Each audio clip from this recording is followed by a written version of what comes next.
जय हिंद दोस्तों। मेरा नाम है अमित केसले और आज मैं आपके साथ शेयर करने वाला हूं एक ऐसा इंसिडेंट जो कहीं ना कहीं आप इस चीज से जरूर रिलेट करोगे। तो बात है 2023 की, 2023 नवंबर की। मैं ट्रैवल कर रहा था from Chandigarh to Bareilly. Approximately 500 kilometer की ड्राइव है। नॉन स्टॉप 8 घंटा 8.5 घंटा लगेगा आपको। रुक के जाओगे तो आप 10 घंटा या 11 घंटों को टच कर सकते हो। तो मैं सुबह निकला 8 बजे और बरेली पहुंचते पहुंचते मुझे रात हो गई। मैंने जो बुकिंग करी थी वो 2 दिन पहले ही कर ली थी ताकि मुझे कोई इशू ना हो। जब कोई अकेला आदमी ट्रैवल करता है या लड़के ट्रैवल करते हैं तो वो एडजस्ट कर लेते हैं, कहीं ना कहीं चीजें एडजस्ट हो जाती हैं कि भाई रूम खराब है, ठीक है, हम एडजस्ट कर लेंगे। मगर जब बात आती है फैमिली की, तो जब एक आदमी अपनी फैमिली के साथ ट्रैवल करता है तो वो डिसाइड करता है, वो सोचता है कि सब कुछ बढ़िया रहेगा। वो स्टार्ट करने से पहले अपनी जो जो भी उन्होंने प्लान किया हुआ है, चाहे बोर्ड ऑफ ट्रांसपोर्ट हो, चाहे स्टे कहाँ हो रहा है, होटल हो, होम स्टेज हो या कहीं और स्टे कर रहा है, तो वो कंफर्म करता है। और हम एडवांस में पेमेंट इसलिए करते हैं होटल वालों को कि हमारी जो स्टे है वो स्मूथ रहे, उसमें कोई प्रॉब्लम ना हो। और साथ ही साथ कभी कभी हम लोग इंश्योरेंस भी ले लेते हैं कि हम अगर कोई इशू हुआ तो हम इंश्योरेंस क्लेम कर पाए। ठीक है, आई होप अब आप रिलेट कर रहे होंगे कि मैं किस बारे में बात कर रहा हूं। तो हम लोग सुबह लगभग निकले अर्ली मॉर्निंग बरेली के लिए और 500 किलोमीटर की ड्राइव थी। मैंने 2 दिन पहले बुकिंग करी थी। यहाँ पर जब आप देख रहे हो ये मेरा बुकिंग कंफर्मेशन है। ये कंफर्मेशन बहुत लेट आया बुकिंग करने के बाद। आप देख सकते हैं आराम से मेरी जो बुकिंग है वो कंफर्म हो चुकी है। तो जब मैं पहुंचा बरेली, होटल इंडस्ट्रीज के हिसाब से आपकी जो बुकिंग है वो स्टार्ट होती है दोपहर को 12 बजे से अगली सुबह 11 बजे तक। ये इनका स्टैंडर्ड है। किसी किसी की 10 भी होती है। ये इंटरनेशनल लेवल पे इन लोगों ने स्टैंडर्ड सेट किया हुआ है और ये बिल्कुल सही है। 2 घंटा जो ड्यूरेशन होता है, स्पेस होता है, इसमें ये लोग बैक हैंड पे रूम्स रेडी करते हैं, सब कुछ तैयार करते हैं, बढ़िया होता है और ये अच्छी बात भी है। और इस वीडियो में मैं किसी भी एग्रीगेटर या किसी बुकिंग प्लेटफॉर्म या किसी होटल को डिफेम करने की नहीं सोच रहा हूं। जो एक्चुअली इंसिडेंट हुआ है उसी बारे में आपके साथ बात करना चाह रहा हूं। तो जब मैं निकला और नवंबर का मौसम था, यूपी की ठंड थी, मैं अपनी फैमिली के साथ जब रिसेप्शन पे पहुंचा तो मुझे पता चला कि जो मेरा रूम है वो किसी और को दे दिया गया। मैंने पूछा ऐसा क्यों किया। उन्होंने बोला सर आप आने में लेट हो गए हो, हमें लगा कि आप नहीं आओगे तो हमने किसी और को दे दिया। मैंने उनको बोला कि भाई मैंने तो रूम बुक किया है, मैंने आपको एडवांस में पेमेंट करी हुई है, आप रूम कैसे दे सकते हो। बोला सर अभी कुछ नहीं हो सकता, हमारे पास एक रूम खाली है और आपको चाहिए तो आप ले सकते हो, नहीं तो आप जहां से आपने बुकिंग करी आप उनको कंप्लेन कर दो। उन्होंने साफ साफ बोल दिया।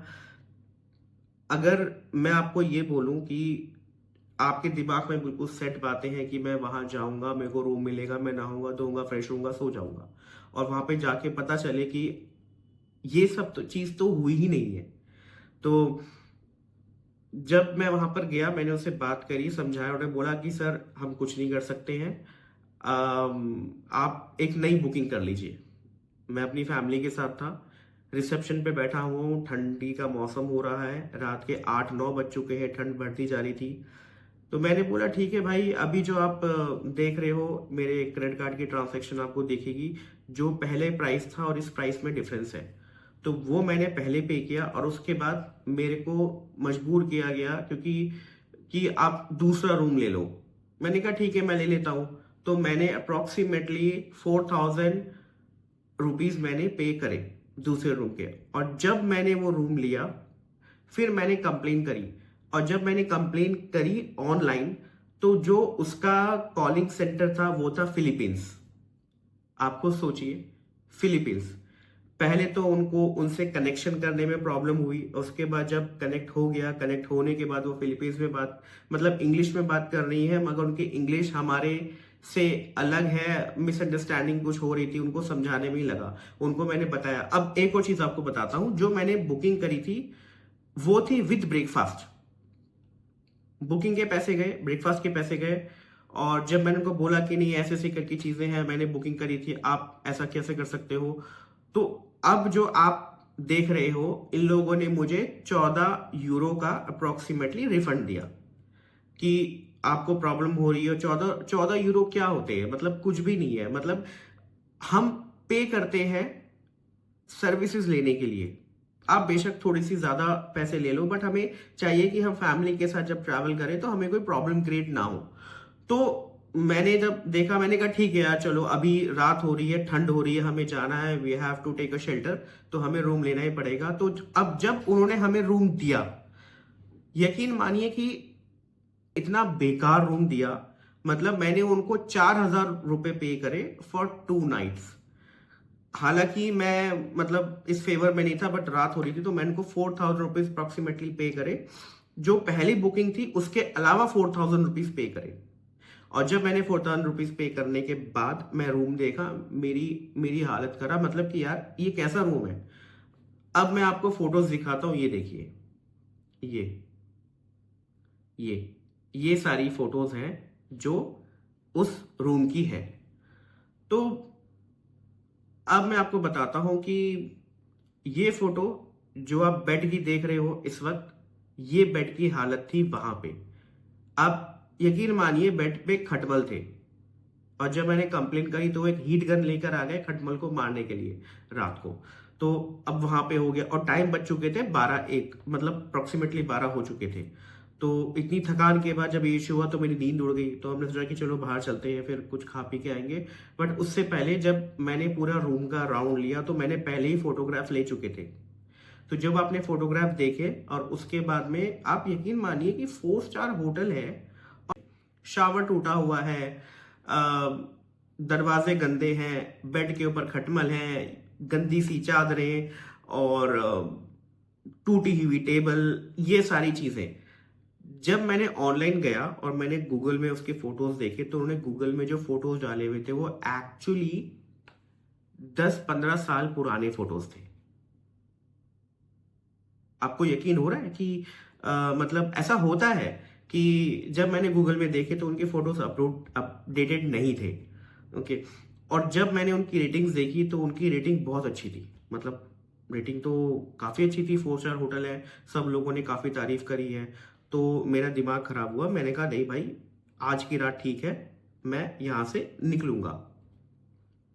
तो सोचिए कि मैंने ट्रैवल किया, मैं आया, मैंने स्टे किया, मेरा कंफर्म नहीं हुआ, मैंने एक्स्ट्रा पैसे दिए, और उसके बाद मेरे को रिफंड दिया 14 यूरो का। ये सब चीजें हुई। तो मैंने बोला अपनी वाइफ को कि यार एक रात हम रुक जाते हैं, हम थक चुके हैं, तो हम कहीं और चले जाएंगे।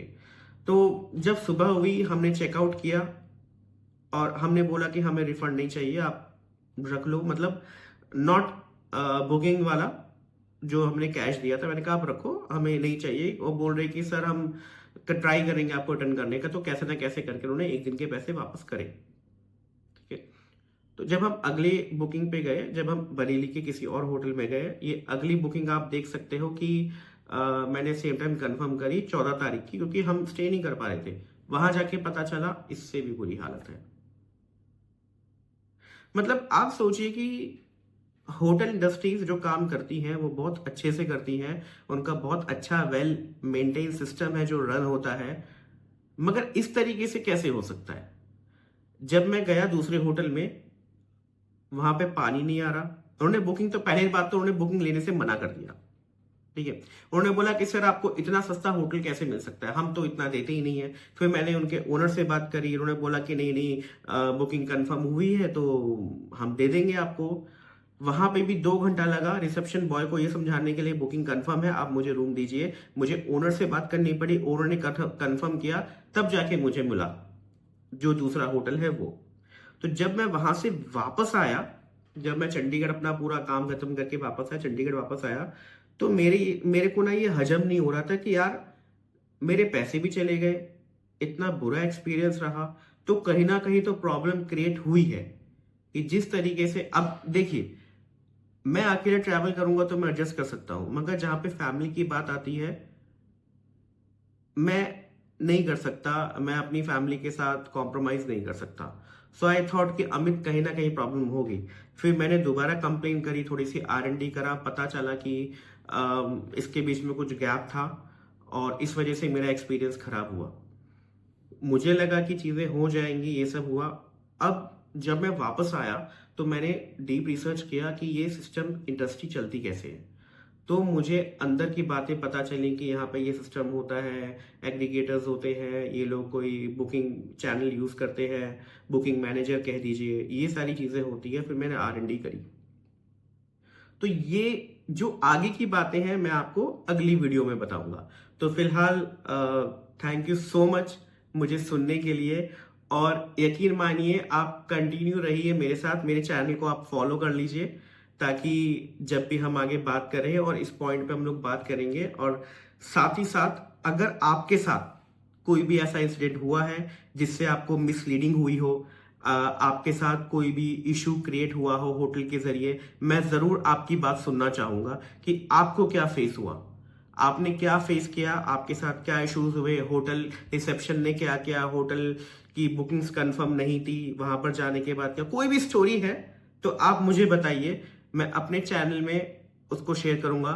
और अगर आप ट्राई सिटी में रहते हो, चंडीगढ़, मोहाली, जीरकपुर, पंचकुला या खरर एरिया में, तो आप मुझे कॉल कीजिए। यहाँ पे मैं जो नंबर शो हो रहा है वो मेरा नंबर है, आप मुझे कॉल कीजिए, मैं आपसे बात करूंगा और मैं आपको वीडियो में लेकर के बताऊंगा कि चीजें हम कैसे बेहतर कर सकते हैं। और मैं भी एक प्रोजेक्ट पे काम कर रहा हूं और बहुत ही जल्दी आपको ये सब चीजें पता लगेगी कि मैं इस टॉपिक को क्यों उठा रहा हूं। इश्यूज हैं, होटल इंडस्ट्रीज में मिसलीडिंग चीजें होती हैं, फोटोग्राफ गलत हो गए हैं, मिस इन्फॉर्मेशन होती है, तो यही सारी चीजें को मैं सॉल्व करने की कोशिश कर रहा हूं।